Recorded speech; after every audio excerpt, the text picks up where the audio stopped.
आज हम लोग समझेंगे पार्शियल फ्रैक्शन की क्या होता है, पार्शियल फ्रैक्शन किस फॉर्म में किस पैटर्न में रहता है और उसके बाद इसका प्रॉब्लम सॉल्व करेंगे। तो देखिए, पार्शियल फ्रैक्शन का फॉर्मेट अलग अलग है। जैसे लीनियर इक्वेशन बाय समथिंग इस टाइप से दिया रहेगा, तो इस टाइप के पार्शियल फ्रैक्शन को कैसे हम लोग सॉल्व करते हैं। ठीक है, तो देखिए, जब भी आपका पार्शियल फ्रैक्शन ऊपर में लीनियर इक्वेशन, ये सारे रैशनल फंक्शंस हैं, है ना, rational function P by Q के टर्म्स में। तो जितने रैशनल फ्रैक्शन है, ठीक है, उसको क्या में कन्वर्ट कर देना है पार्शियल फ्रैक्शन। और हम लोग का मेन टारगेट क्या है कि ए और बी का क्या करना है, वैल्यू फाइंड करना है। ठीक है, तो आपको क्वेश्चन इसमें से किसी भी पैटर्न में क्वेश्चन आपको दिख सकता है। ठीक है, तो जैसे कि मान लीजिए कि इस पैटर्न में क्वेश्चन है, ठीक है, यहाँ पे x माइनस मान लीजिए 2 है, x माइनस 3 है, तो वो पहला वाला नंबर इसके साथ सेपरेट हो जाएगा, सेकेंड वाला इसके साथ सेपरेट हो जाएगा। तो ये फॉर्मेट है, इसको नोट डाउन कर लीजिए। उसके बाद इस पे एक क्वेश्चन करते हैं तो और ज़्यादा अच्छे से क्लियर हो जाएगा कि इसमें हम लोग कैसे सॉल्व करते हैं। ठीक है, सबसे पहले इसको नोट डाउन कर लीजिए,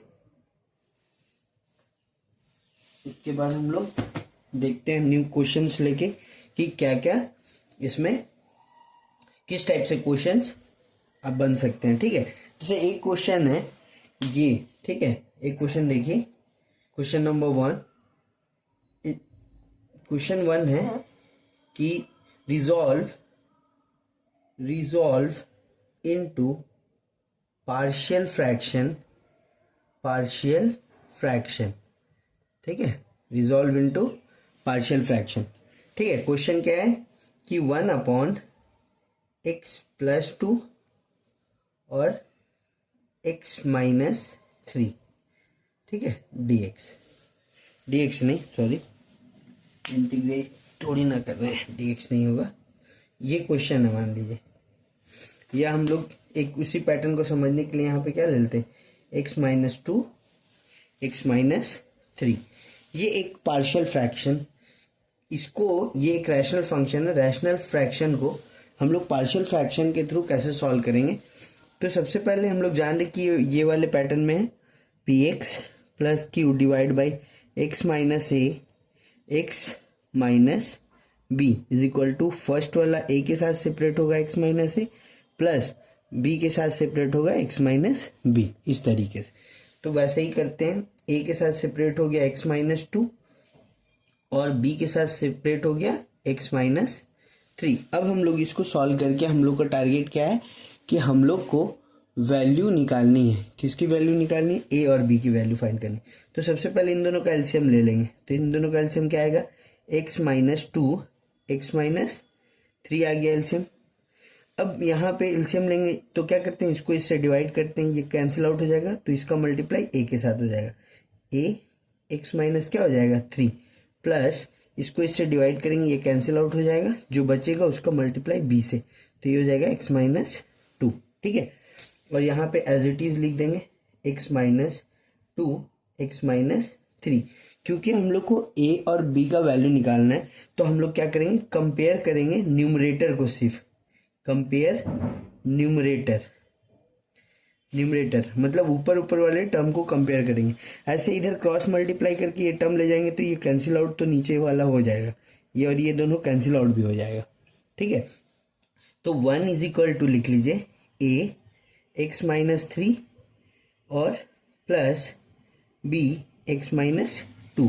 अब हम लोग को क्या करना है कि हम लोग को जनरली यहाँ पे दो तरीका है सॉल्व करने का। एक तो 1 से कंपेयर करके हम लोग इसको बना सकते हैं, और एक क्या कर सकते हैं, अपने से कोई वैल्यू पुट कर सकते हैं x की।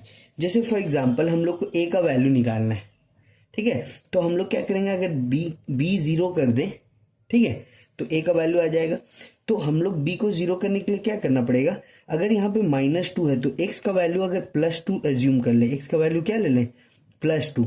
इस पूरे इक्वेशन में अगर +2 रखें तो 1 इज इक्वल टू a, यहाँ पे क्या हो जाएगा, +2 - 3 और प्लस b +2 - 2, ये वाला पार्ट क्या हो जाएगा, 0 0 इंटू b 0, तो ये पूरा टर्म 0 हो गया। तो सिर्फ क्या बचा, 1 इज इक्वल टू a, और यहाँ पर 2 में से -3 तो -1 आएगा, तो ये आ जाएगा आपका, इधर सॉल्व कर लेते हैं, तो ये हो जाएगा -a और a का वैल्यू आ जाएगा 1, ठीक है। ए का वैल्यू क्या आ जाएगा -1, ये वाला पूरा टर्म क्या हो गया 0 हो गया। तो इस तरीके से ए निकल गया हमारा। उसके बाद हम लोग को बी निकालना है। तो बी निकालने के लिए देखिए अब हम लोग को क्या करना है, क्योंकि जब बी 0 हुआ तो ए का वैल्यू निकला। अब ए को 0 कर लेंगे और बी की वैल्यू निकालेंगे। तो अगर x का वैल्यू हम लोग -3 यहाँ है तो +3 रखने पे ये टर्म 0 हो जाएगा, ये बच जाएगा। तो अब क्या करें, एक बार यहाँ देखो x इज इक्वल टू अब क्या रख दें 3, तो ये हो जाएगा 1 इज इक्वल टू a 3 - 3 0 हो गया, ये टर्म पूरा 0 हो जाएगा, प्लस b 3 - 2 यहाँ पे b बच जाएगा। तो यहाँ पे हो जाएगा 0 प्लस 1b हो जाएगा। देखिए 1b इज इक्वल टू 1। तो b का डायरेक्टली वैल्यू कितना आ जाएगा, b का वैल्यू आ जाएगा 1 आ जाएगा, b का वैल्यू आ जाएगा 1। तो a और b का वैल्यू हम लोग का निकल गया। अब जब a और b का वैल्यू निकल जाएगा तो हम लोग a और b का वैल्यू कहाँ रख देना, a और b के जगह रख देना, ठीक है। तो हमारा आंसर आ जाएगा, ठीक है। अब इसको मिटा देते हैं और a और b का वैल्यू हम लोग पुट कर देते हैं, ठीक है। देखिए ये था हमारा। अब इसमें क्या करना है, फाइनली आंसर कब होगा, यहाँ पे a की जगह कितना आया, a का वैल्यू आया -1, तो 1/x - 2 हो गया, और प्लस b का वैल्यू आया 1, तो यहाँ पे हो गया x - 3, ठीक है। तो 1/x - 2 और x - 3, ठीक है।